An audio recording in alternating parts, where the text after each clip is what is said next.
मैं कहानी सुना रहा था उस दिन रजौरी गार्डन में, और वो कहानी है बड़े जबरदस्त एक आदमी की जो बहुत दानी था।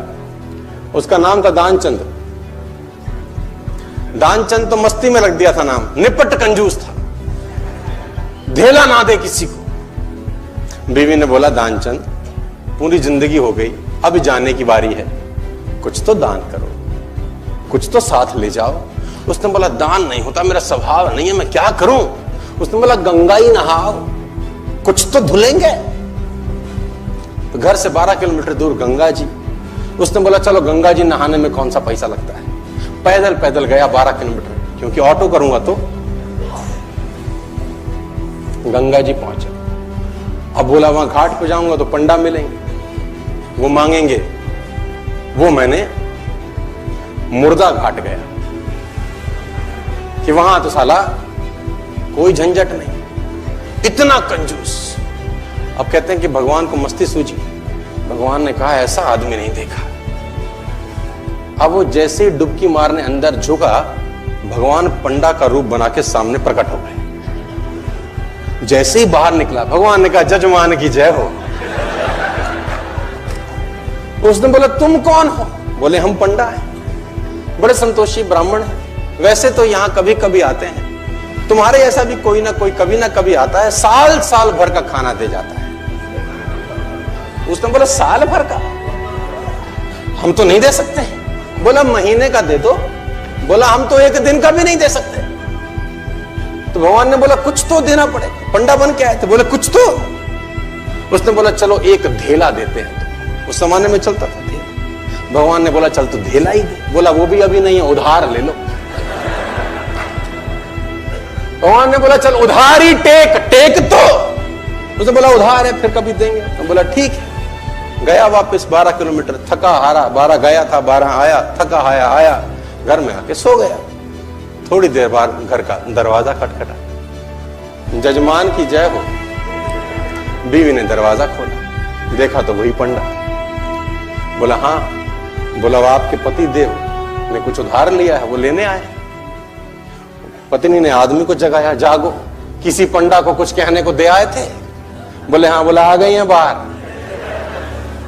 बोला जाके कह दो कि उनका तबीयत खराब है। अब कंजूसी देखो। अब वो जाके बोली उनकी तबीयत बहुत खराब है।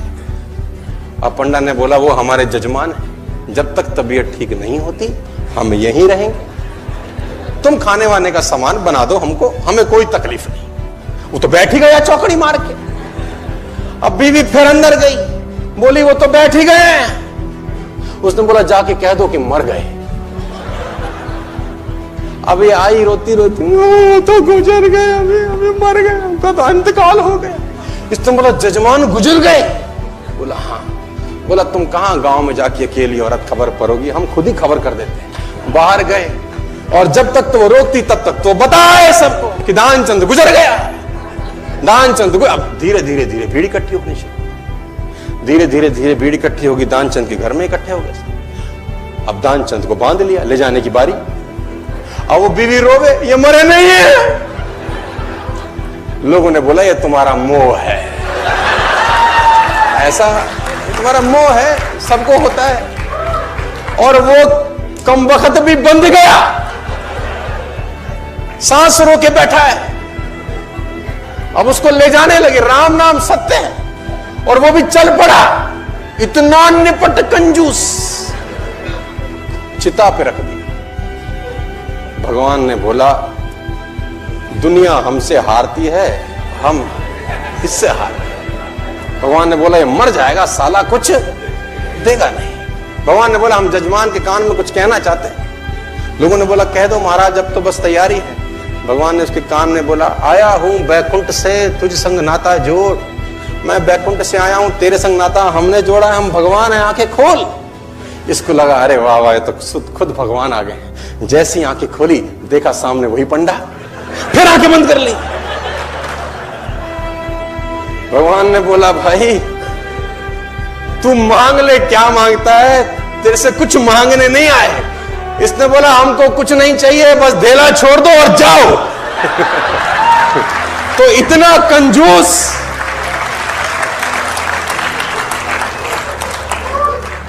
कंजूस बाप को मरती हुई हालत में देखकर बेटे ने बुलवा लिया और 2 गुना बड़ा कफन सिलवा लिया। कंजूस बाप को मरती हुई हालत में देखकर बेटे ने बुलवा लिया और 2 गुना बड़ा कफन सिलवा लिया कि बाप ने जिंदगी बड़ा दर्द सहा, ना ठीक से पहना ना ठीक से खाया, अब कम से कम मन भर के उड़ा तो सकूंगा कफन।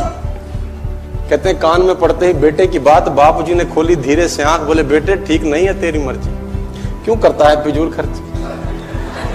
इस कफन के आधे कपड़े से मेरी लाश ढकना, आधा संभाल के रखना, कपड़ा है रखा रहेगा, खराब नहीं जाएगा, तू जब मरेगा तेरे काम आएगा। इतनी कंजूसी।